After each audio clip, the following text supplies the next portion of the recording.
നമസ്കാരം, എല്ലാവരും ഓക്കെ അല്ലേ? ഇന്ന് പറയാൻ പോകുന്ന കഥ ഹൈപ്പൊട്ടൻഷ്യൽ എപ്പിസോഡ് 2. അപ്പോ ആരംഭിക്കലാങ്ങളാ. എപ്പിസോഡ് തുടങ്ങുന്നത് ഒരു അടിപൊളി മോഡിഫൈഡ് വിന്റേജ് കാർ വരുന്നത് കാണിച്ചുകൊണ്ടാണ്. അതിൽ രണ്ടുപേരുണ്ട്. രാത്രിയാണ്. വണ്ടി ഒരു ബിൽഡിങ്ങിന്റെ അടുത്ത് നിർത്തി അവർ രണ്ടുപേരും ഒരു ഏണി വഴി മുകളിലേക്ക് കയറി റൂഫിലേക്ക് എത്തുന്നു. അവിടെ എത്തി അവർ അവരുടെ ഷൂ അഴിച്ചു വെച്ച് വേറെ ഒരു ജോഡി ഷൂ ഇടുന്നു. മോഷ്ടിക്കാൻ പോകുകയാണെന്ന് വിചാരിച്ചാൽ തെറ്റി. അവർ ഡാൻസ് കളിക്കാനാണ് പോകുന്നത്. ടാപ്പ് ഡാൻസർ എന്ന് പറഞ്ഞ് ഒരു പ്രത്യേക തരത്തിലുള്ള ഷൂ ഇട്ടിട്ട് അതിട്ട് കളിച്ചാൽ ശബ്ദം കേൾക്കും. അങ്ങനെ താളത്തിൽ ശബ്ദം കേൾപ്പിച്ച് കളിക്കുന്ന ഡാൻസ് ആണ് ടാപ്പ് ഡാൻസ്. ഇവർ ഈ പാതിരാത്രിയിൽ ഈ റൂഫ് ടോപ്പിൽ വന്ന് എന്തിനാണിത് കളിക്കുന്നതെന്ന് വെച്ചാൽ അവർ അത് പ്രാക്ടീസ് ചെയ്യുകയാണ്. ഡാൻസ് ഷൂട്ട് ചെയ്ത് സോഷ്യൽ മീഡിയയിലും ഇടുന്നുണ്ട്. അങ്ങനെ അവർ മനോഹരമായ ആ ഡാൻസ് കളിച്ചുകൊണ്ടിരിക്കുകയാണ്. അപ്പോൾ താഴെ നിർത്തിയിട്ടിരിക്കുന്ന അവർ വന്ന ആ അടിപൊളി കാർ നമുക്ക് കാണിച്ചു തരുന്നു. നമ്മൾ ആ കാർ കണ്ട് അങ്ങനെ ആസ്വദിച്ചിരിക്കുമ്പോൾ പെട്ടെന്ന്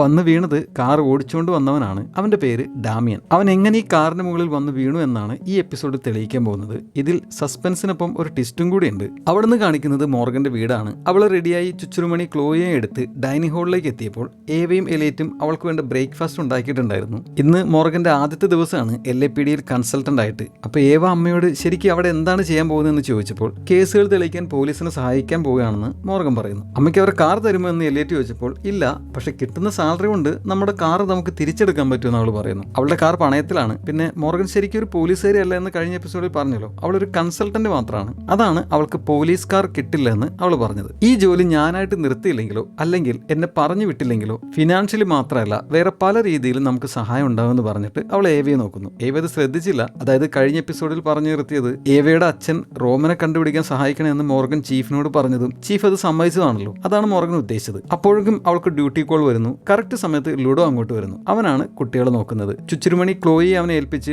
അവനോടും ഫുഡ് ഉണ്ടാക്കി തന്നതിന് പിള്ളേരോടും താങ്ക്സ് പറഞ്ഞിട്ട് അവൾ പോകുന്നു. മോർഗൻ നേരെ ചെല്ലുന്നത് തലേന്ന് രാത്രി ഡാമിയൻ വീണ ക്രൈം സീനിലേക്കാണ്. കാരഡക്ക് അവിടെ ഉണ്ട്. മോർഗനെ കണ്ടതും അപ്പോൾ നമ്മൾ തുടങ്ങുമല്ലോ എന്ന് ചോദിക്കുന്നു. അതെന്ന് അവൾ മറുപടി പറയുന്നു. അപ്പൊ കാരഡക്ക് ഡീറ്റെയിൽസ് പറയുന്നു. വീണയാളുടെ പേര് ഡാമിയൻ റോസ്. ഈ 3 നില കെട്ടിടത്തിന് മുകളിൽ നിന്നും ഈ കാറിന്റെ മുകളിലേക്ക് വീണു. വീണ ശബ്ദം കേട്ട ആരോ 911 വിളിച്ചു പറഞ്ഞു. അങ്ങനെ അവനെ ആശുപത്രിയിലേക്ക് കൊണ്ടുപോയി. ഡാമിയന്റെ സർജറി ഇപ്പോൾ ഹോസ്പിറ്റലിൽ നടന്നുകൊണ്ടിരിക്കുകയാണ്. രക്ഷപ്പെടുമോ ഒന്നും അറിയില്ല എന്ന് പറയുന്നു. അപ്പോൾ ഡാമിയൻ മരിച്ചിട്ടില്ല. അവൻ ആത്മഹത്യക്ക് ശ്രമിച്ചതാണോ എന്ന് സംശയമുണ്ട്. പക്ഷേ അവന്റെ കാലിൽ ടാപ്പ് ഷൂസ് ഉണ്ടായിരുന്നു. മരിക്കുന്നതിന് മുമ്പ് ഒരു അവസാന ഡാൻസ് കളിക്കാനായിരുന്നു ഉദ്ദേശം എന്ന് അറിയില്ല എന്നും പറഞ്ഞിട്ട് നിനക്ക് എന്താ തോന്നുന്നു എന്ന് കാരഡക്ക് മോർഗനോട് ചോദിച്ചപ്പോൾ നമുക്ക് റൂഫിലേക്ക് പോകാം എന്ന് അവൾ പറയുന്നു. അങ്ങനെ അവർ രണ്ടുപേരും മുകളിലേക്ക് എത്തുന്നു. അപ്പോൾ അവിടെ മറിഞ്ഞു കിടക്കുന്ന ഒരു ട്രൈപോഡ് കണ്ട മോർഗൻ കാരഡക്കിനോട് നിങ്ങൾ ആദ്യം ഇങ്ങോട്ട് വന്ന് നോക്കിയപ്പോൾ ഇതിൽ എന്തെങ്കിലും പിടിപ്പിച്ചിട്ടുണ്ടായിരുന്നു എന്ന് ചോദിച്ചപ്പോൾ ടെക് ടീം ഇതുവരെ എത്തിയിട്ടില്ല, നമ്മളാണ് ഇങ്ങോട്ട് ആദ്യം വരുന്നതെന്ന് അവൻ പറയുന്നു. അപ്പോൾ മോർഗൻ ആ ട്രൈപോഡ് എടുക്കാൻ തുടങ്ങിയപ്പോൾ കാരഡക്ക് അവളെ തടഞ്ഞ് ഗ്ലൗസ് ഇട്ടിട്ട് തൊടാൻ പറഞ്ഞ് അവൾക്ക് ഗ്ലൗസ് കൊടുക്കുന്നു. ഗ്ലൗസ് ഞാൻ എങ്ങനെ മറക്കും എന്ന് പറഞ്ഞ് അവൾ ആ ഗ്ലൗസ് മേടിച്ചിരുന്നു. അവൾ ക്ലീനിങ് സ്റ്റാഫ് ആയിരുന്നല്ലോ ആദ്യം. എന്നിട്ട് ഈ ട്രൈപോഡ് ആരെങ്കിലും തട്ടി താഴെ ഇട്ടതാണെങ്കിൽ ഇതിൽ എന്തെങ്കിലും പിടിപ്പിച്ചിട്ടുണ്ടായിരുന്നുവെങ്കിൽ അത് ഇവിടെ കാണാനാണ് സാധ്യത എന്ന് പറഞ്ഞ് അവിടെ ഉണ്ടായിരുന്ന ഒരു ചെറിയ ചിമ്മിനിയുടെ വിടവിൽ മോർഗൻ കൈ കടത്തി നോക്കിയപ്പോൾ അവിടെ നിന്നും അവൾക്കൊരു മൊബൈൽ കിട്ടുന്നു. ഡാമിയന്റെ ഫോൺ ആണെന്ന് തോന്നുന്നു എന്ന് കാരഡക്ക് പറഞ്ഞപ്പോൾ അത് ഉറപ്പില്ല എന്ന് മോർഗൻ പറയുന്നു. അപ്പൊ നീ വിചാരിക്കുന്നത് ഡാമിയന്റെ ഒപ്പം വേറെ ആരോ കൂടി ഉണ്ടായിരുന്നു എന്നാണോ എന്ന് കാരഡക്ക് ചോദിച്ചപ്പോൾ ഡാമിയൻ ഒറ്റയ്ക്ക് ഇവിടെ വന്ന് ഡാൻസ് കളിക്കാൻ സാധ്യതയില്ല. ഈ ഫോൺ ആരുടെ ആണെങ്കിലും അയാൾ ഒരു ലെഫ്റ്റ് ഹാൻഡർ ആണെന്ന് സ്ക്രീനിലെ പാട് വെച്ച് മോർഗൻ പറയുന്നു. ഫോണിന്റെ പുറകിൽ നോക്കിയപ്പോൾ ഒരു ബുൾഡോഗിന്റെ പടമുള്ള ഒരു ലോഗോ കാണുന്നു. ബുൾഡോഗ് തന്നെയല്ലേ ഇത്? അപ്പൊ ഇതെന്താണെന്ന് മനസ്സിലായല്ലോ എന്ന് പറഞ്ഞ മോർഗനോട് അതൊരു മെക്സിക്കൻ ബേസ്ബോൾ ടീമിന്റെ ലോഗോ ആണ്. കുറച്ച് വർഷങ്ങൾക്ക് മുമ്പ് അവർ കപ്പടിച്ചിരുന്നു എന്ന് കാരഡക്ക് പറയുന്നു. മോർഗന് സ്പോർട്സിനെ കുറിച്ച് വലിയ ധാരണയില്ലാന്ന് തോന്നുന്നു. കാരഡക്കിനുണ്ട്. ഡാമിയൻ ഒരു ലെഫ്റ്റ് ഹാൻഡർ ആയ ബേസ്ബോൾ ഫാൻ ആവാൻ ചാൻസ് ഉണ്ട് എന്ന് പറഞ്ഞ് അവൻ ആ ഫോൺ മേടിച്ച് ഓൺ ചെയ്യുന്നു. അതിന്റെ വാൾപേപ്പർ മൈക്കലാഞ്ചലോ 1487 വരച്ച സെന്റ് ആന്റണിയുടെ പടമായിരുന്നു. അങ്ങനെയാണെങ്കിൽ ഡാമിയൻ ഒരു കാത്തലിക് ആയിരിക്കും എന്ന് കാരഡക്ക് പറയുന്നു. അവൻ ഇപ്പോഴും വിചാരിച്ചിരിക്കുന്നത് ആ ഫോൺ ഡാമിയന്റെ തന്നെയാണെന്നാണ്. അപ്പൊ മോർഗൻ കാരഡക്ക് നിനക്കറിയാമോ, എന്റെ car 1970 model Oldsmobile vista cruiser ആണ്. ഇപ്പോൾ അത് പണയത്തിലാണ്. പക്ഷേ ആ കാർ എനിക്ക് ഒരുപാട് പ്രിയപ്പെട്ടതായിരുന്നു. നമ്മളും നമ്മുടെ ഒക്കെ വണ്ടി സ്നേഹിക്കുന്ന പോലെ തന്നെ. പറഞ്ഞു വരുന്നത് ഡാമിയനും അവന്റെ കാറിനെ ഒത്തിരി സ്നേഹിച്ചിരുന്നു. അപ്പോൾ അവൻ ആത്മഹത്യ ചെയ്യാൻ തീരുമാനിച്ചെങ്കിൽ അവൻ അത്രയും സ്നേഹിച്ച് അവന്റെ കാറിനെ നശിപ്പിച്ചുകൊണ്ട് അങ്ങനെ ചെയ്യുമെന്ന് എനിക്ക് തോന്നുന്നില്ല എന്ന് പറയുന്നു. ഡാമിയൻ ശരിക്കും ആ ഡാൻസിൽ മുഴുകി കളിച്ചുകൊണ്ടിരിക്കുകയായിരിക്കണം. അപ്പോൾ ഒളിച്ചു നിന്ന കൊലയാളി അവനെ തള്ളി താഴെ ഇട്ടതായിരിക്കും എന്ന് മോർഗൻ പറയുന്നു. അപ്പോൾ കാരഡക്കിന് ഒരു മെസ്സേജ് വരുന്നു. ഡാമിയനെ ഹോസ്പിറ്റലിൽ എത്തിച്ചപ്പോൾ അവന്റെ ഫോൺ അവന്റെ കയ്യിൽ തന്നെ ഉണ്ടായിരുന്നെന്നും. അപ്പോൾ അവർക്ക് കിട്ടിയ ഫോൺ വേറെ ആരുടെയാണ്. അവിടുന്ന് കാണിക്കുന്നത് LAPD ഓഫീസാണ്. ചീഫ് ഡാഫ്നിയോടും ഓസിനോടും ഡാമിയൻ കേസിന്റെ അപ്ഡേഷൻ ചോദിക്കുന്നു. അവർക്ക് കിട്ടിയ വിവരങ്ങൾ അവർ പറയുന്നു. അപ്പോൾ ഈ മോഷണമൊക്കെ അന്വേഷിക്കുന്ന ഡിപ്പാർട്ട്മെന്റ് ചീഫ് ലെഫ്റ്റനന്റ് മെലൻ അങ്ങോട്ട് വന്നിട്ട് നമ്മുടെ ചീഫിന്റെ അടുത്ത് ഒരു സഹായം ചോദിക്കുന്നു. ഇവിടെ എല്ലാത്തിനും വെവ്വേറെ ഡിപ്പാർട്ട്മെന്റ് ആണ്. അതൊരു ചീഫ് ഉണ്ടാവും. നമ്മുടെ ഡിപ്പാർട്ട്മെന്റ് ആണ് കൊലപാതകമൊക്കെ അന്വേഷിക്കുന്നത്. അപ്പോൾ ലെഫ്റ്റനന്റ് മെലൻ അവർ ഇപ്പോൾ അന്വേഷിക്കുന്ന ഒരു റോബറി കേസിന്റെ അന്വേഷണത്തിന് നമ്മുടെ ചീഫിന്റെ ഡിറ്റക്ടീവ്സ്മാരിൽ നിന്നും ആരെങ്കിലും ഒരാൾ സഹായത്തിന് കിട്ടുമോ എന്ന് ചോദിക്കാനാണ് വന്നിരിക്കുന്നത്. കഴിഞ്ഞ 2 മാസത്തിനിടയിൽ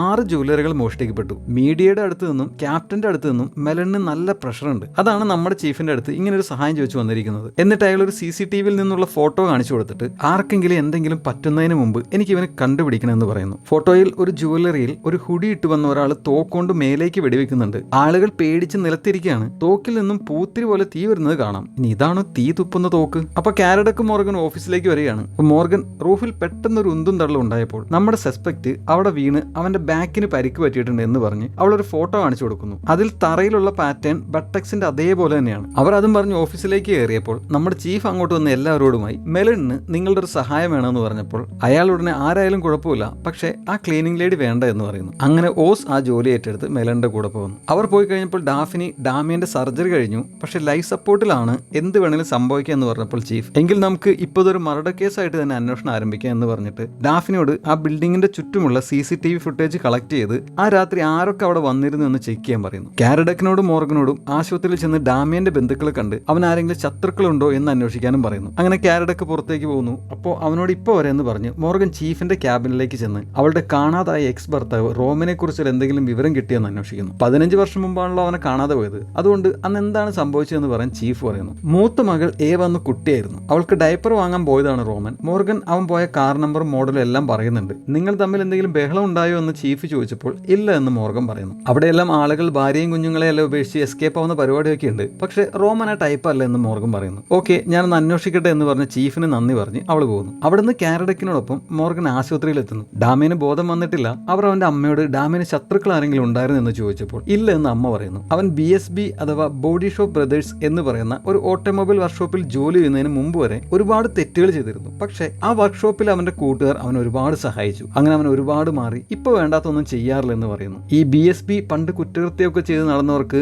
ജോലി കൊടുത്ത് അവരെ നല്ല വഴിക്ക് നടത്താൻ ശ്രമിക്കുന്ന ഒരു വർക്ക്ഷോപ്പാണ്. അപ്പൊ അങ്ങോട്ട് BSBയിലെ ഡാമിയന്റെ കൂട്ടുകാർ വരുന്നു. ഡാമിയന്റെ അമ്മ അവരുടെ അടുത്ത് നിന്ന് സംസാരിക്കുന്നുണ്ട്. കാരഡക്ക് മോർഗനും അവരെല്ലാവരും നിരീക്ഷിക്കുന്നുണ്ട്. അങ്ങനെ അവരുടെ കൂട്ടത്തിൽ 2 ലെഫ്റ്റ് ഹാൻഡേഴ്സ് ഉണ്ടെന്ന് അവൾ കണ്ടുപിടിക്കുന്നു. കൂടാതെ ഒരുത്തന്റെ കഴുത്തിൽ ഒരു കുരിശ് പെൻഡന്റ് ഉള്ള മാല കണ്ട കാരഡക്ക് ഒരു കാത്തോലിക്കനുണ്ടെന്നും കണ്ടുപിടിക്കുന്നു. അപ്പോഴാണ് മോർഗൻ ആ കുരിശുമാല ഇട്ടവന്റെ കയ്യിൽ ഒരു ടാറ്റു ശ്രദ്ധിക്കുന്നത്. അത് അവന്റെ മുട്ടുകൈയിലെ മുറിവിന്റെ മുകളിൽ കൂടി ബേസ്ബോളിന്റെ സ്റ്റിച്ചിങ് പോലെയുള്ള ടാറ്റു ആയിരുന്നു. അങ്ങനെ അവർക്ക് കിട്ടിയ മൊബൈൽ ഫോൺ അവന്റെ ആണെന്ന് മോർഗൻ പറയുന്നു. കാരണം ആ ഫോണിന്റെ ഓണറെ കുറിച്ച് 2 ക്ലൂ അവർക്ക് അറിയാമെന്നല്ലോ. ഒന്ന്, അയാൾ ഒരു കാത്തോലിക്കനാണ്. 2, ബേസ്ബോൾ ഫാനാണ്. രണ്ടും ഇവന്റെ കാര്യത്തിൽ മാച്ചായി. കാരഡക്ക് അവന്റെ അടുത്ത് നിന്ന് അവനെ ചോദ്യം ചെയ്യാനായിട്ട് വിളിപ്പിക്കുന്നു. അവന്റെ പേര് റോളണ്ട്. കാരഡക്ക് ഡാമിയൻ ഡാൻസ് കളിക്കുന്ന വീഡിയോ അവനെ കാണിച്ചിട്ട് നിനക്ക് അവനോട് അസൂയ ഉണ്ടായിരുന്നില്ലേ, അതുകൊണ്ട് നീയല്ല അവനെ മുകളിൽ നിന്നും തള്ളിയിട്ട് എന്ന് ചോദിച്ചപ്പോൾ അല്ല എന്ന് റോളണ്ട് പറയുന്നു. എന്നിട്ട് അവൻ കസേരയിൽ നേരെ ഇരിക്കാൻ നോക്കിയപ്പോൾ വേദനിക്കുന്ന പോലെ ഞരങ്ങുന്നു. അത് കണ്ട മോർഗൻ അവന്റെ ബാക്ക് സൈഡിൽ മുറിവുണ്ടാവും, അത് ചെക്ക് ചെയ്യണമെന്ന് ഇന്റർഗേഷൻ മുറിക്ക് പുറത്തുനിന്ന് വിളിച്ചു പറയുന്നു. പക്ഷെ അവൾ പറയുന്നത് അകത്ത് കേൾക്കാൻ പറ്റില്ല. അതുകൊണ്ട് അവളുടെ അടുത്ത് നിന്ന് ചീഫ് ഫോണിൽ കൂടി അകത്ത് കാരഡക്കിന് ആ ഇൻഫർമേഷൻ കൊടുക്കുന്നു. അത് കേട്ട കാരഡക്ക് ഞങ്ങൾക്ക് ഈസി ആയിട്ട് നിന്റെ ബാക്ക് ചെക്ക് ചെയ്യാനുള്ള വാറന്റ് മേടിക്കാൻ പറ്റും, അതിലും നല്ലത് നീ തന്നെ സത്യം തുറന്ന് പറയുന്നതല്ലേ എന്ന് ചോദിച്ചപ്പോൾ അവൻ വേറെ വഴിയില്ലാതെ സമ്മതിക്കുന്നു. റോളണ്ടും ഡാമിയനും ഒരുമിച്ചായിരുന്നു അവിടെ ഡാൻസ് കളിച്ചതെന്ന്. പക്ഷെ അവനല്ല ഡാമിയനെ തള്ളിയിട്ടതെന്ന് റോളണ്ട് പറയുന്നു. ഡാമിയൻ ഒരു സഹോദരനെ പോലെയായിരുന്നു റോളണ്ട് കണ്ടിരുന്നത്. BSBയിൽ വെച്ചാണ് റോളണ്ട് ഡാമിയനെ പരിചയപ്പെട്ടത്. റോളണ്ടും പണ്ട് ഡാൻസ് കളിക്കാറുണ്ടെന്ന് അറിഞ്ഞ ഡാമിയൻ അവനെ പഠിപ്പിക്കുക എന്ന് പറഞ്ഞ് അങ്ങനെയാണ് അവർ ആ റൂഫ് ടോപ്പിൽ ഡാൻസ് പ്രാക്ടീസ് ചെയ്തിരുന്നത്. അപ്പൊ അവിടെ എന്താണ് സംഭവിച്ചതെന്ന് ഡാഫ്നി ചോദിച്ചപ്പോൾ ആരോ ഒരാൾ ഡാമിയനെ തള്ളിയിട്ടു എന്ന് റോളണ്ട് പറയുന്നു. അതായത് ആ കൊലയാളി അവിടെ എവിടെയോ ഒളിച്ചിരിക്കുകയായിരുന്നു, അവരത് അറിഞ്ഞില്ല. ഡാമിയനെ തള്ളിയിടുന്നതിന്റെ ഇടയിൽ അവൻ റോളണ്ടിനെ ഇടിച്ചിരുന്നു. അങ്ങനെ അവിടെ നിലത്ത് വീണപ്പോഴാണ് അവന്റെ ബാക്കിൽ ചതവ് പറ്റിയത്. അവൻ വീണെടുത്ത് നിന്ന് എഴുന്നേറ്റ് വന്നപ്പോഴേക്കും കൊലയാളി ഡാമിയനെ തള്ളി താഴെ ഇട്ടിട്ട് അവിടെ നിന്ന് കടന്നു കളഞ്ഞിരുന്നു. രാത്രി ആയതുകൊണ്ട് അവന്റെ മുഖം കാണാൻ റോളണ്ടിന് പറ്റിയില്ല. പക്ഷെ ഈ പറഞ്ഞെല്ലാം ഞങ്ങൾ വിശ്വസിക്കുമെന്ന് നീ കരുതുന്നുണ്ടോ എന്ന് കാരഡക്ക് റോളണ്ടിനോട് ചോദിക്കുന്നുണ്ട്. റോളണ്ട് അതിന് മറുപടി ഒന്നും പറയുന്നില്ല. എന്നിട്ട് അവർ റോളണ്ടിനെ സസ്പെക്ട് ലിസ്റ്റിൽ പെടുത്തുന്നു. അവൻ കസ്റ്റഡിയിൽ തന്നെയാണ്. പക്ഷെ റോളണ്ട് ഡാമിയനെ തള്ളി താഴെ ഇടുന്നതിന് മതിയായ തെളിവില്ലെങ്കിൽ അവർക്ക് അധിക നേരം അവൻ അവിടെ ഇരുത്താൻ പറ്റില്ല എന്ന് കാരഡക്ക് പറഞ്ഞപ്പോൾ CCTV വീഡിയോയുടെ കാര്യം എന്തായി എന്ന് ചീഫ് ഡാഫ്നിയോട് ചോദിക്കുന്നു. അവൾക്ക് സ്ട്രീറ്റിന്റെ മുമ്പിലുള്ള വഴിയിൽ നിന്നുള്ള ഫുട്ടേജ് കിട്ടി. അതിൽ ഡാമിയന്റെ കാർ രാത്രി 1:42 ബിൽഡിങ്ങിന് അങ്ങോട്ട് പോകുന്നുണ്ട്. പക്ഷെ വേറെ വണ്ടിയോ ആളുകളോ പോകുന്നത് കാണുന്നില്ല. കാർ നിർത്തി ഇടവഴിയിൽ ക്യാമറ ഉണ്ടായിരുന്നു എന്ന് ചോദിച്ചപ്പോൾ ഇല്ല, അതൊരു പഴയ ഓഫീസ് ബിൽഡിംഗ് ആയിരുന്നു, കഴിഞ്ഞ 1 വർഷമായിട്ട് അവിടെ ആരുമില്ല, അതുകൊണ്ടാണെന്ന് ഡാഫ്നി പറയുന്നു. അപ്പൊ അവിടെ ആരും ഇല്ലാത്തതുകൊണ്ടാണ് ഡാമിയനും റോളണ്ടും ഡാൻസ് കളിക്കാൻ ആ ബിൽഡിംഗ് തിരഞ്ഞെടുത്തത്. പക്ഷെ റോളണ്ട് പറഞ്ഞത് ശരിയാണെങ്കിൽ ആ കൊലയാളി ഒരു ക്യാമറയിലും പെടാതെ എങ്ങനെയാണ് അവിടെ എത്തിയതെന്ന് അവർക്ക് എത്ര ആലോചിച്ചിട്ടും പിടികിട്ടുന്നില്ല. അപ്പൊ അതുവരെ മിണ്ടാതെ ലാബ് റിപ്പോർട്ട് വായിച്ചുകൊണ്ടിരുന്ന മോർഗൻ ഡാമിയന്റെ കാർ എന്താണ് ചെയ്തതെന്ന് ചോദിക്കുന്നു. അവിടെ നിന്ന് അവർ മോർഗനെയും കൊണ്ട് ഡാമിയന്റെ തകർന്ന കാർ ഇട്ടിരുന്ന സ്ഥലത്തേക്ക് ചെല്ലുന്നു. അവിടെ ചെന്ന് അവൾ അവരോട് നിങ്ങൾക്ക് പ്ലാസ്മ കമീലിയൻ പെയിന്റ് എന്താണെന്ന് അറിയാമോ? അതൊരു പ്രത്യേക ആംഗിളിലോ ലൈറ്റിങ്ങിലോ നോക്കിയാൽ കളർ ചേഞ്ച് ആകുന്ന പോലെ തോന്നും. അത് കസ്റ്റം മെയ്ഡ് ലക്ഷറി കാറുകൾക്ക് പെയിന്റ് ചെയ്യാൻ ഉപയോഗിക്കുന്നുണ്ട്. നമുക്ക് കിട്ടിയിരിക്കുന്ന ലാബ് റിപ്പോർട്ട് അനുസരിച്ച് ഡാമിയന്റെ കാറിന്റെ ട്രങ്കിൽ നിന്നും, അതായത് ഡിക്കിയിൽ നിന്നും പെയിന്റിന്റെ സാമ്പിൾ കിട്ടിയിട്ടുണ്ട്. അത് ചീഫും പറയുന്നുണ്ട്. കാരണം ഡാമിയൻ ജോലി ചെയ്യുന്നത് കാർ മോഡിഫിക്കേഷൻ ചെയ്യുന്ന വർക്ക്ഷോപ്പിലാണല്ലോ, BSB. പക്ഷേ ഡാമിയൻ ഈ കാർ പൊന്നുപോലെ കൊണ്ടു നടക്കുന്നതാണ്. അപ്പോൾ അവൻ എന്തായാലും എല്ലാ ആഴ്ചയിലും ക്ലീൻ ചെയ്ത് സുന്ദരിയാക്കാതെ കൊണ്ടു നടക്കില്ല എന്ന് കാനഡയ്ക്ക് പറയുന്നു. അതിനർത്ഥം ഡാമിയൻ അത് കണ്ടിരുന്നുവെങ്കിൽ അവനത് ക്ലീൻ ചെയ്തിരിക്കും. അപ്പോൾ മോർഗൻ ഈ കാറിന്റെ പുറത്ത് അതേ പെയിന്റ് ഒന്നും കാണാത്തതുകൊണ്ട് എന്റെ ബലമായ സംശയം അവിടെ ജോലി ചെയ്യുന്ന ആരോ ഒരാൾ ഈ കാറിന്റെ ഡിക്കിക്കുള്ളിൽ ഒളിച്ചിരിപ്പുണ്ടായിരുന്നു എന്നാണ്. ഡാമിയനെ തള്ളിയിട്ട ആൾ അല്ലേ എന്ന് ചീഫും പറയുന്നു. അത് ശരിവെച്ച് മോർഗൻ കാറിന്റെ താക്കോൽ വാങ്ങി ട്രങ്ക് തുറന്നിട്ട് റോളണ്ട് പറഞ്ഞത് ശരിയാണ്, അവിടെ മൂന്നാമതൊരാൾ ഉണ്ടായിരുന്നു. അയാൾ ഈ ട്രങ്കിനുള്ളിൽ ഒളിച്ചിരുന്നാണ് അങ്ങോട്ട് പോയതെന്ന് പറയുന്നു. അപ്പോൾ അതുകൊണ്ടാണ് CCTV ക്യാമറയിൽ നമുക്ക് വേറെ ആരെയും കാണാൻ പറ്റാത്തതെന്ന് ഡാഫ്നി പറയുന്നു. പക്ഷേ ഇതൊരു പഴയ 81 മോഡൽ കാറാണ്. ആ സമയത്ത് ട്രങ്ക് റിലീസ് സേഫ്റ്റി ഫീച്ചർ ഒന്നും ഉണ്ടായിരുന്നില്ല. പിന്നെ എങ്ങനെയാണ് അകത്ത് കയറിയവൻ പുറത്തുനിന്ന് ആരെങ്കിലും തുറക്കാതെ വെളിയിൽ വന്നതെന്ന് കാനഡയ്ക്ക് ചോദിച്ചപ്പോൾ മോർഗൻ ആ ട്രങ്കിന്റെ അകത്ത് കിടന്നിട്ട് ഡാമിയന്റെ ഒപ്പം ജോലി ചെയ്യുന്ന ആരെങ്കിലും ഇതിലെന്തെങ്കിലും പണി ഒപ്പിച്ചിട്ടുണ്ടെങ്കിലോ എന്ന് പറഞ്ഞ് ആ ട്രങ്ക് അടക്കാൻ പറയുന്നു. കാനഡയ്ക്ക് അങ്ങനെ ചെയ്യുന്നു. അത് കണ്ട് ഇത് ആവശ്യമില്ലാത്ത പണിയാണെന്ന് ഡാഫ്നി പറഞ്ഞപ്പോൾ കാനഡയ്ക്ക് അത് ശരിവെക്കുന്നുണ്ട്. ചീഫ് മാത്രം അവൾക്ക് ഒരു മിനിറ്റ് നിങ്ങൾ കൊടുക്കാൻ പറഞ്ഞെങ്കിലും അത് വേണ്ട എന്ന് പറഞ്ഞ് കാനഡയ്ക്ക് ആ ട്രങ്ക് തുറക്കാൻ പോയതും മോർഗൻ പെട്ടെന്ന് അകത്ത് നിന്നും ആ ട്രങ്ക് തുറക്കുന്നു. അപ്പോൾ അവളുടെ ഊഹം ശരിയായിരുന്നു,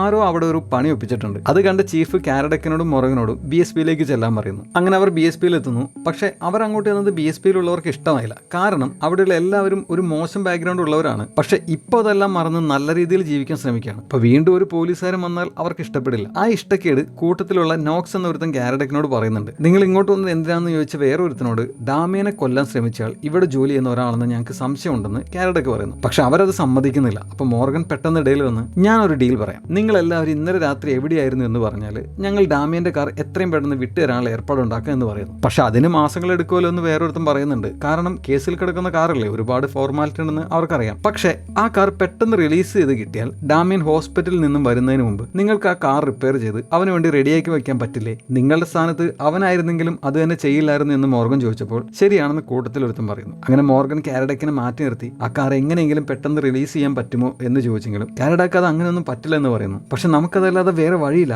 ഇവരൊന്നും പറയാൻ പോകുന്നില്ല, അത് നിനക്കും അറിയാം. പക്ഷേ ഈ ഡീൽ ഓക്കെ ആണെങ്കിൽ അവരുടെ ആലിബൈ ഞാൻ ഇപ്പൊ തന്നെ ചോദിച്ചറിയാം, 2 മിനിറ്റ് ഞാൻ അവരോട് സംസാരിക്കട്ടെ എന്ന് മോർഗൻ പറയുന്നു. ശരി 2 മിനിറ്റ് എന്ന് പറഞ്ഞ് കാനഡക്ക് ആരെയെ ഫോൺ ചെയ്യാൻ പോകുന്നു. മോർഗൻ നേരെ അവരുടെ അടുത്തെത്തി നിങ്ങളുടെ സുഹൃത്തിനെ ഇങ്ങനെ ആക്കിയവനെ കണ്ടുപിടിക്കണം എന്ന് നിങ്ങൾക്ക് ആഗ്രഹമില്ലേ? നിങ്ങൾ സഹായിച്ചില്ലെങ്കിൽ പോലീസുകാർ വെറുതെ നിങ്ങളെപ്പോലുള്ള നിരപരാധികളുടെ പുറകെ നടന്ന് സമയം കളയും എന്ന് മോർഗൻ പറയുന്നു. ആ സൈക്കോളജിക്കൽ മൂവ് വർക്കായി. അങ്ങനെ അവർ അവരുടെ ആൽബൈ ഓരോരുത്തരായി പറയുന്നു. മോർഗൻ അത് ഓഫീസിൽ വെച്ച് ചീഫിനോട് വിശദീകരിക്കുന്നുണ്ട്. അത് കേട്ട ചീഫ് നീ എപ്പോൾ എവിടെയായിരുന്നു എന്ന് കാനഡക്കിനോട് ചോദിച്ചപ്പോൾ അവന് പെട്ടെന്ന് ഉത്തരം മുട്ടുന്നുണ്ട്. അതുകൊണ്ട് കിട്ടിയ ഡീറ്റെയിൽസ് എല്ലാം ഡാഫിനെ ഏൽപ്പിക്കാൻ അവൻ പറയുന്നു. അപ്പോൾ ഡാഫിനി ഞാനതൊരു കേസ് ഫയൽ ആക്കാം, അതിലെല്ലാ സസ്പെക്റ്റിന്റെയും നീക്കങ്ങൾ നിങ്ങൾക്കും ട്രാക്ക് ചെയ്യാമെന്ന് പറയുന്നു. അപ്പോൾ കേസ് ബോർഡിൽ ഒട്ടിച്ചു വെച്ചിരിക്കുന്ന BSB ടീമിന്റെ ഫോട്ടോ നോക്കിയിട്ട് ഇതിൽ ആരാണ് നമ്മളുടെ മെയിൻ സസ്പെക്ട് എന്ന് രാവിലെ ആകുമ്പോഴേക്കും അറിയണമെന്ന് ചീഫ് പറയുന്നു. അതുപോലെ റോളണ്ട് പറഞ്ഞ മൂന്നാമനെ കുറിച്ചുള്ള കാര്യം സത്യമാണെങ്കിൽ റോളണ്ടിനെ റിലീസ് ചെയ്യാനുള്ള കാര്യങ്ങൾ ചെയ്യാനും പറയുന്നു. അങ്ങനെ രാത്രിയായി മോർഗനും കുടുംബം ഫുഡ് കഴിച്ചുകൊണ്ടിരിക്കുകയാണ്. അപ്പോൾ ഏവയ്ക്ക് ആർട്ട് പ്രൊജക്റ്റിൽ A ഗ്രേഡ് കിട്ടിയെന്ന് എലിയറ്റ് പറഞ്ഞപ്പോൾ അത് കാണിക്കാൻ മോർഗൻ പറയുന്നു. ഒരു മനോഹരമായ പെയിന്റിംഗ് ആയിരുന്നു അത്. അപ്പോൾ മോർഗൻ ഏവയും വിളിച്ച് സ്റ്റോർ റൂമിലേക്ക് ചെന്ന് ഒരു ബോക്സിൽ നിന്നും കുറെ മ്യൂറൽ പെയിന്റിങ്ങുകളുടെ ഫോട്ടോ കാണിച്ചു കൊടുക്കുന്നു. ഈ ബിൽഡിങ്ങുകളുടെ ഒക്കെ ഭിത്തിയിൽ വരച്ചു വെച്ചിരിക്കുന്നത് നന്നായിട്ടുണ്ടോ എന്ന് ചോദിച്ചപ്പോൾ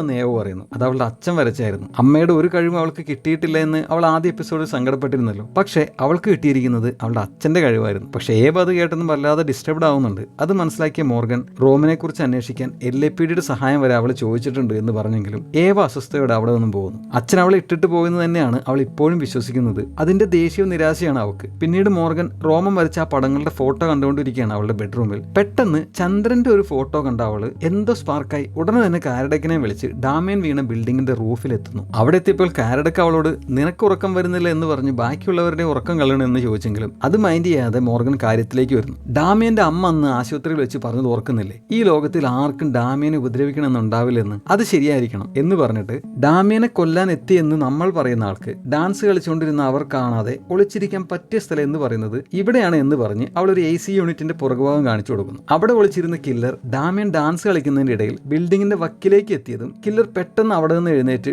ഡാമിയനെ തള്ളിയിടാൻ ഓടുന്നു. അങ്ങനെ ഓടിച്ചെല്ലുന്നതിന്റെ ഇടയിലാണ് ആ ട്രൈപോഡ് തട്ടി താഴെ ഇടുന്നതും അതിലിരുന്ന മൊബൈൽ തെറിച്ചു പോയതും. എന്നിട്ട് നിനക്ക് ഒപ്പോസിഷൻ എഫക്ട് എന്താണെന്ന് അറിയാമോ എന്ന് കാനഡക്കിനോട് ചോദിച്ചിട്ട് അവൾ അത് എക്സ്പ്ലെയിൻ ചെയ്യുന്നു. അത് സൗരയൂഥത്തിലെ ഒരു പ്രതിഭാസമാണ്. ആ സമയത്ത് ചന്ദ്രൻ സൂര്യനോട് 90 ഡിഗ്രി ആംഗിളിലായിരിക്കും ഉണ്ടാവുക. അപ്പോഴാണ് ചന്ദ്രൻ ഏറ്റവും പ്രകാശിക്കുകയും ചെയ്യുക. അപ്പോൾ അത് ഇന്നലെ രാത്രിയാണോ സംഭവിച്ചതെന്ന് കാനഡയ്ക്ക് ചോദിച്ചപ്പോൾ അതെ, അത് മാത്രമല്ല, റോളണ്ട് 911 വിളിക്കുന്നത് രാത്രി 2:14 അങ്ങനെയാണെങ്കിൽ അവൻ ഒരു 10-15 മിനിറ്റ് എടുക്കില്ലേ ഈ സംഭവം നടന്നതിന് ശേഷം ഇവിടെ നിന്നും ഇറങ്ങി സേഫ് ആയ സ്ഥലത്തെത്തിയിട്ട് കോൾ ചെയ്യാനായിട്ട് എന്ന് മോർഗൻ പറയുന്നു. അങ്ങനെയാണെങ്കിൽ ഡാമിയനെ തള്ളിയിട്ടിട്ടുണ്ടാവുക ഏകദേശം 2 മണിക്കായിരിക്കും അല്ലേ എന്ന് കാനഡയ്ക്ക് ചോദിച്ചപ്പോൾ അതെ, മാത്രമല്ല ആ സമയത്ത് ചന്ദ്രൻ ഉണ്ടാവുക അവിടെയായിരിക്കും എന്ന് പറഞ്ഞ് മോർഗൻ പുറകിലേക്ക് കൈ ചൂണ്ടുന്നു. അതായത് അവർ ഡാൻസ് കളിച്ചുകൊണ്ടിരുന്നതിന്റെ പുറകിലായിരുന്നു ചന്ദ്രൻ ഉണ്ടായിരുന്നത്. ഡാമിയനും റോളണ്ടും ഡാൻസ് കളിച്ചുകൊണ്ടിരുന്നത് ചന്ദ്രന്റെ നിഴലിലായിരുന്നു. ചന്ദ്രന്റെ പ്രകാശം കില്ലറിന്റെ നേരെ. അപ്പോൾ ഈ സിറ്റുവേഷനിൽ പെട്ടെന്ന് ഓടി അവരുടെ നേരെ വരുമ്പോൾ കില്ലറിന് ആരെയാണ് താൻ തള്ളിയിടുന്നതെന്ന് കൃത്യമായിട്ട് കാണാൻ പറ്റില്ല.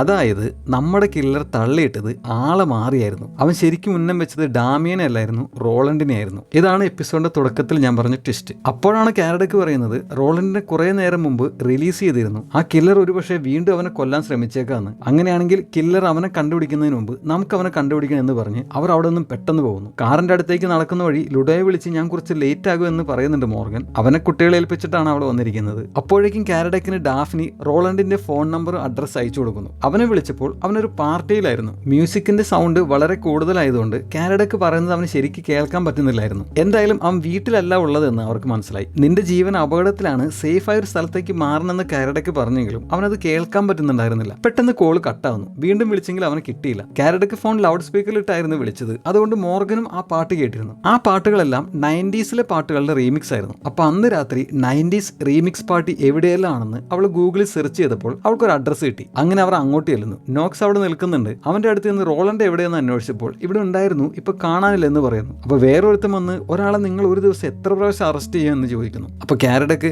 അറസ്റ്റ് ചെയ്യാനല്ല, സഹായിക്കാനാണ്, അവനെ കണ്ടുപിടിക്കണം എന്ന് പറയുന്നു. അങ്ങനെ അവരെല്ലാവരും അവിടെ റോളണ്ടിനെ തിരയുന്നു. അപ്പൊ നോക്സ് റോളണ്ട് ഒരു മുറിയിൽ കസേരയിൽ ഇരിക്കുന്നത് കണ്ടുപിടിച്ച് എല്ലാവരെയും അങ്ങോട്ട് വിളിക്കുന്നു. അവർ വന്ന് നോക്കിയപ്പോൾ റോളണ്ട് മരിച്ചിരിക്കുകയായിരുന്നു. അവനെ ആരോ വെടിവെച്ച് കൊന്നു. അത് കണ്ട മോർഗൻ ശരിക്കും ടെൻഷൻ ആവുന്നുണ്ട്. അങ്ങനെ സംഭവിക്കുമെന്ന് അവൾ ഒട്ടും പ്രതീക്ഷിച്ചില്ല. സങ്കടപ്പെട്ട് നിന്ന് അവളെ കാനഡയ്ക്ക് ആശ്വസിപ്പിക്കുന്നുണ്ട്. പിന്നീട് ഡാഫ്നിക്ക് ആ പാർട്ടി നടന്നതിന്റെ ഇടയിൽ ആരോ എടുത്ത ഒരു വീഡിയോ കിട്ടിയിരുന്നു. അതിൽ റോളണ്ട് മരിച്ചു കിടന്ന മുറിയിൽ വെച്ച് ആരോ അവനെ വെടിവെക്കുന്നവർ കാണുന്നു. അത് അവിടെ ഉണ്ടായിരുന്ന ആരും ശ്രദ്ധിച്ചില്ല എന്ന് ചീഫ് സംശയം ചോദിച്ചപ്പോൾ മ്യൂസിക്കിന്റെ ശബ്ദം വളരെ കൂടുതലായിരുന്നു, മാത്രമല്ല പാർട്ടി ലൈറ്റ്സ് ഉണ്ടായിരുന്നല്ലോ, അതുകൊണ്ടാണെന്ന് കാനഡയ്ക്ക് പറയുന്നു. വീഡിയോ ശരിക്കും നോക്കിയപ്പോൾ റോളണ്ട് ആ കില്ലറുമായിട്ട് സംസാരിക്കുന്നത് അവർ കാണുന്നു. അപ്പോ അവന് പരിചയമുള്ള ആൾ തന്നെയാണ് കില്ലർ. പാർട്ടിയുടെ ഇടയിൽ ആളുകൾ വീഡിയോ എടുക്കുന്നുണ്ട് എന്നറിയാവുന്ന കില്ലർ അതിൽ ആരുടെയും ക്യാമറയിൽ പതിയാതിരിക്കാൻ ഹുഡി കൊണ്ട് അവന്റെ മുഖം മറച്ചിരുന്നു. അപ്പോൾ ഡാമിയൻ എങ്ങനെയുണ്ട് എന്ന് മോർഗൻ ചോദിച്ചപ്പോൾ ഇതുവരെ പറയത്തക്ക മാറ്റമൊന്നും ഇല്ല എന്ന് ഡാഫ്നി പറയുന്നു. മോർഗൻ ആകെ ഡിസ്റ്റർബ്ഡ് ആണ്. അതുകൊണ്ട് ഞാൻ ഇപ്പോൾ വരാം എന്ന് പറഞ്ഞ് അവൾ പുറത്തേക്ക് നടക്കുന്നു. നടക്കുന്നതിന്റെ ഇടയിൽ അതുവരെ നടന്ന കാര്യങ്ങൾ അവൾ റീവൈൻഡ് ചെയ്ത് നോക്കുന്നുണ്ട്. അപ്പോഴാണ് ലെഫ്റ്റനന്റ് മെലൻ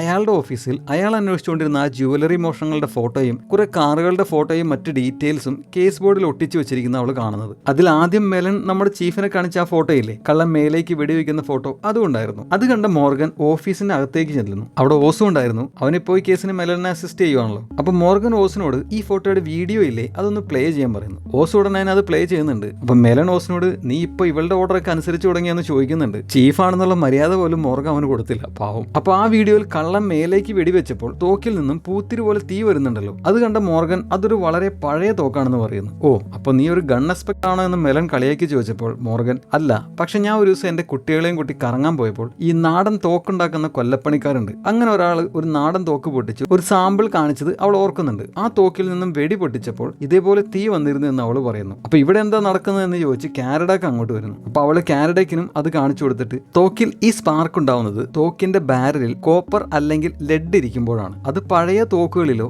അല്ലെങ്കിൽ ശരിക്കും മെയിൻറ്റെയിൻസ് ചെയ്യാത്ത തോക്കുകളിലോ ആയിരിക്കും ഉണ്ടാവുക. അപ്പൊ ഒരേപോലത്തെ സ്പാർക്കാണ് ഈ റോബറിയിലും റോളണ്ടിനെ വെടിവെച്ച വീഡിയോയിലും ഉള്ളത്. അപ്പൊ രണ്ടും ഒരാളാണെന്ന് കാനഡയ്ക്ക് ചോദിച്ചപ്പോൾ ഒരേ തോക്കാണെന്ന് മോർഗൻ പറയുന്നു. കാനഡയ്ക്ക് ഉടൻ തന്നെ മെലന്റെ കേസ് ബോർഡ് എടുത്ത് അവരുടെ ഓഫീസിലേക്ക് കൊണ്ടുവരുന്നു. അത് അവരുടെ കേസ് ബോർഡിന്റെ ഒപ്പം വെച്ച് മോർഗൻ അവരോട് വിശദീകരിക്കുന്നു. നമ്മുടെ കേസിലെ കൊലയാളിയും ആ കള്ളനും ഒരേ ആളാണെന്ന് എനിക്കറിയില്ല. ഇനി ആണെങ്കിൽ എന്തിനായിരിക്കണം ആ കള്ളൻ റോളണ്ടിനെ കൊന്നത്? എന്നിട്ട് അവൾ ആ 2 കേസ് ബോർഡും വീണ്ടും മാറി മാറി നോക്കി എന്തൊക്കെയോ മനസ്സിലാക്കാൻ ശ്രമിക്കുന്നുണ്ട്. അതേസമയം മെലൻ നമ്മുടെ ചീഫിന്റെ അടുത്തെത്തി ഒരു ക്ലീനിങ് ലേഡി എന്റെ കേസ് ബോർഡ് മാറ്റിമറിച്ചുകൊണ്ടിരിക്കുന്നത് കണ്ടെന്ന് പറയുന്നുണ്ട്. അപ്പൊ നമ്മുടെ ചീഫ് നീ ഒരു ക്ലീനിങ് ലേഡിയാണ് കാണുന്നത്, ഞാൻ അതിലും കൂടുതൽ കാണുന്നുണ്ട് എന്ന് പറയുന്നു. ഒരു കേസ് ബോർഡിൽ വെട്ടി എഴുതിയത് കൊണ്ടാണല്ലോ അവൾ ഇന്ന് ഇവിടെ നിൽക്കുന്നത്. മനസ്സിലാവാത്തവർ ഫസ്റ്റ് എപ്പിസോഡ് കണ്ടാൽ മനസ്സിലാവും. എന്നിട്ട് ചീഫ് എന്നിട്ട് മോർഗനോട് എന്തെങ്കിലും ക്ലൂ കിട്ടിയോ എന്ന് ചോദിച്ചപ്പോൾ കിട്ടി എന്ന് പറഞ്ഞ് അവൾ എക്സ്പ്ലെയിൻ ചെയ്യുന്നു. ആകെ 5 മോഷണങ്ങളാണ് നടന്നിരിക്കുന്നത്. ആദ്യത്തെ 3 മോഷണങ്ങൾക്ക് ശേഷം കള്ളൻ രക്ഷപ്പെടുന്നതിന് ഐ വിറ്റ്നസ് ഉണ്ട്. ഒന്നാമത്തേത് ഒരു ചുമന്ന കമാരോയിൽ, രണ്ടാമത്തേത് ഒരു നീല മിനി കൂപ്പറിൽ, മൂന്നാമത്തേത് ഒരു ഓറഞ്ച് കോർവെറ്റിൽ. പക്ഷെ 4ാമത്തേതിനും 5ാമത്തേതിനും അവർ ഇതുപോലെ രക്ഷപ്പെടുന്നതിന്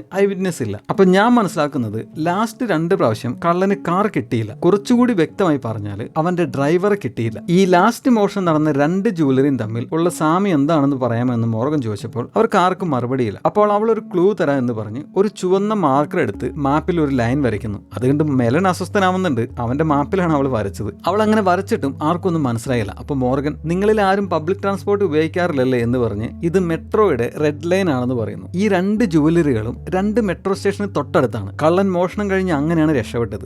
ആദ്യത്തെ 3 മോഷണങ്ങൾക്കും കൂടെ ഉണ്ടായിരുന്ന ഡ്രൈവർ വേറെ വേറെ കാറുകൾ കിട്ടുന്ന ഒരാളായിരുന്നു. അവനായിരുന്നു റോളണ്ട്. റോളണ്ടിന് BSBയിൽ വർക്കിന് കൊണ്ടുവരുന്ന കാറുകളൊക്കെ എടുക്കാൻ സാധിക്കുമായിരുന്നു. അപ്പോൾ കാരഡക്ക് ആ സമയത്താണ് റോളണ്ട് ഡാമിയനെ പരിചയപ്പെട്ടതും അവർ ഒരുമിച്ച് ഡാൻസ് കളിക്കാൻ തുടങ്ങിയതും അത് സോഷ്യൽ മീഡിയയിലൊക്കെ ഇടാൻ തുടങ്ങിയതും. അങ്ങനെ റോളണ്ടിനെ കുറ്റകൃത്യങ്ങളുടെ ലോകത്തു നിന്നും ഡാമിയൻ പതുക്കെ പതുക്കെ പുറത്തു കൊണ്ടുവന്നു. അപ്പോൾ റോളണ്ട് അവന്റെ കള്ളൻ പാർട്ട്ണറോട് ഇനി മുതൽ ഞാൻ ഈ പരിപാടിക്കില്ല എന്ന് പറഞ്ഞത് അവൻ പിന്മാറി. പക്ഷേ കള്ളന് റോളണ്ട് എന്നെങ്കിലും അവനൊരു പണി കൊടുക്കുമോ എന്നൊരു തോന്നലുണ്ടായിരുന്നു. ഡാമിയനും റോളണ്ടും ബിൽഡിങ്ങുകളുടെ ഒക്കെ മുകളിൽ ഡാൻസ് കളിക്കുന്നുണ്ട് എന്ന് കള്ളൻ അറിയാമായിരുന്നു. അങ്ങനെ അവൻ ഡാമിയന്റെ കാറിന്റെ ട്രങ്കിൽ ചെറിയൊരു പണി നടത്തി അതിൽ ഒളിച്ചിരുന്ന് വന്നാണ് അന്ന് ആള് മാറി ഡാമിയനെ തള്ളി താഴെയിട്ടത്. പിന്നീട് അവൻ റോളണ്ട് ക്ലബിൽ വരുമെന്നറിഞ്ഞ് ഇപ്രാവശ്യം അവൻ വിചാരിച്ച കാര്യം മിസ്സാവാതിരിക്കാൻ വേണ്ടി അവന്റെ തോക്കും കൊണ്ട് വരുന്നു. പിന്നീട് റോളണ്ടിനെ വെടിവെച്ച് കൊല്ലുന്നു. മോർഗൻ ഇത്രയും പറഞ്ഞു കഴിഞ്ഞപ്പോൾ ചീഫ് അവളെ അഭിനന്ദിച്ചിട്ട് നിനക്ക് ആൾ ആരാണെന്ന് മനസ്സിലായി എന്ന് ചോദിച്ചപ്പോൾ ഇല്ല, പക്ഷെ അവനെ പിടിക്കാൻ എന്റെ കയ്യിൽ ഒരു ഐഡിയ ഉണ്ടെന്ന് പറയുന്നു. അവിടുന്ന് കാണിക്കുന്നത് ലോസ് ആഞ്ചലസ് ടൗൺ ആണ്. അപ്പോൾ ബാക്ക്ഗ്രൗണ്ടിൽ നമ്മുടെ ചീഫിന്റെ ശബ്ദം കേൾക്കുന്നു. വയർലെസ്സിൽ കൂടി പോലീസുകാർക്ക്